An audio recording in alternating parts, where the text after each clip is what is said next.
This is a story about a girl who believed no one was coming to save her. Not the world.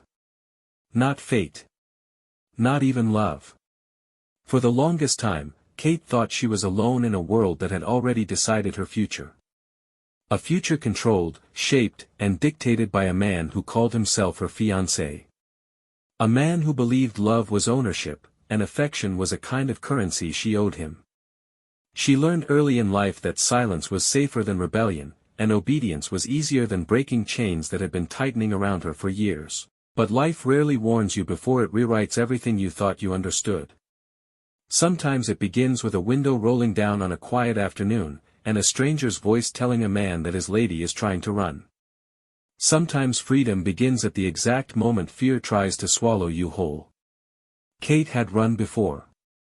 She had tried.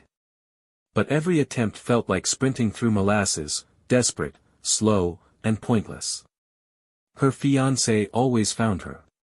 He had money, power, and an obsession made of iron bars. But that day, something in her snapped. Or maybe something finally woke up. She ran. She didn't think. She didn't plan. She didn't even look back. Her cheap sandals slapped the pavement, her breath tore through her lungs, and her heartbeat hammered like a wild animal trying to escape its cage. She didn't know where she was going. She didn't know what she would do. She only knew she had to get as far from him as humanly possible. Her fiancé shouted after her, furious, breathless, promising things she already knew too well. Promising she'd never escape him. Promising she'd never be free. His voice chased her like a dark shadow, but she kept running. Her lungs burned. Her legs shook. Her hope flickered like a dying candle.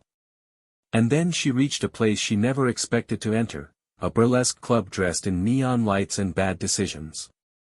A place where millionaires sat around polished tables and watched performers dance for survival. The bass of the music hit her chest like a warning and a refuge at the same time. Inside, the air was thick with perfume, tension, and secrets. The owner, sharp-eyed and theatrical, judged her instantly. Her dress was too plain. Her sandals too cheap. Her fear too obvious. But her desperation earned her one truth: the burlesque didn't care who you were before you entered. You danced, or you disappeared. Kate had no money. No plan. No escape left. So she agreed to dance. It wasn't glamorous. It wasn't romantic. It wasn't a dream, it was survival. She slipped into the backstage chaos of performers who didn't have time to care who she was. One woman tried to push her out, another tried to warn her, and the mirrors reflected a Kate who didn't even look like herself anymore. Before she could think, before she could understand what she had agreed to, she found herself shoved onto a stage in front of a crowd of men who watched her with hunger, boredom, fascination, or something darker. She didn't know how to dance like this. She didn't know how to move like that. She didn't know how to breathe in that kind of spotlight.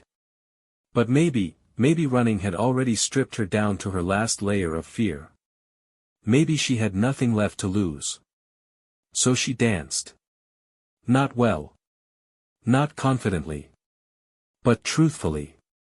Her fear turned into motion. Her motion turned into rhythm. And for a moment, the audience saw a girl burning from the inside out, trying to survive the flames. Her fiancé barged into the burlesque like a storm looking for a target, demanding the owner give her back, insisting she was his. The owner didn't care. Everyone paid a price in that world. Even him. But there was someone else watching her. Someone with colder eyes, sharper presence, and enough wealth to make the owner bow with a single nod. Mr. Myers. He wasn't the loudest man in the room. He wasn't the cruelest either, though his gaze could freeze a fire. He watched Kate's trembling dance, and something in him shifted, something even he didn't expect. He asked for her. No, he demanded her. Not for a night, not for a dance, but for something more complicated. The lights dimmed. The crowd whispered. And the owner saw an opportunity wrapped in danger. Myers wanted Kate brought to the VIP room. At any price. Kate didn't want to go. She wasn't property. She wasn't an object. She wasn't something to be rented. But the burlesque owner made the rules: you either earned your keep or you vanished.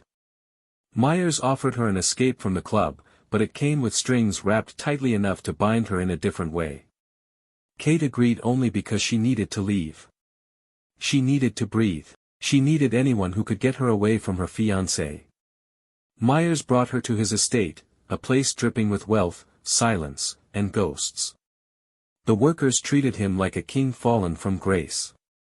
The house felt like a museum filled with memories he didn't want to look at. Kate soon learned the truth. Myers had been abandoned. At the altar. Humiliated in front of the entire city. His bride had run away with another man, shattered his pride, and left him with a heart colder than stone. Everything he did after that, every woman, every party, every reckless choice, was armor. Armor so no one could ever see the cracks beneath. And Kate. Kate was chosen because she looked like the woman who broke him. She wasn't a bride. She wasn't a replacement. She was a shadow he wanted to shape. But Kate didn't break easily. She didn't bend the way Myers expected. She didn't lower her eyes. She didn't follow every command. She talked back. She stood tall. She walked through his house like she had nothing left to fear. And for the first time in a long time, Myers didn't know what to do. The night of his grand party arrived, another attempt to prove he wasn't broken, that he didn't need anyone, that he had replaced his runaway bride with someone new. Kate was told to act like his fiancé for the night. To play a role, wear a dress, bring him wine, kiss him in front of everyone. She refused. She rebelled. She shocked his friends. And somehow, that's when everything shifted. His friends whispered the truth she wasn't meant to hear, that Myers wasn't heartless. He was heartbroken. That his coldness wasn't cruelty but a shield. That he wasn't a monster but a man drowning in the ruins of what he lost. And suddenly Kate saw him differently, not as a billionaire trying to own her, but as a lonely soul pretending to be invincible. The night spiraled into chaos, a man grabbing Kate, Myers snapping in fury, the music breaking, the party collapsing, and two wounded people finding a strange, unexpected honesty in each other. For the first time, Myers apologized. For the first time, Kate trusted her own voice. For the first time, they understood each other without pretending. They danced. Not like performers. Not like strangers. But like two people who finally found someone who saw them, not the roles, not the mistakes, not the past, but the person beneath. Kate felt something she hadn't felt in years: warmth. Softness. Possibility. Myers felt something he thought he'd lost forever: hope. But their fragile moment was shattered when her fiancé returned, furious, unhinged, determined to drag her back into the life she escaped. He grabbed her. Myers stepped between them. The house erupted in chaos. Kate could have stayed silent.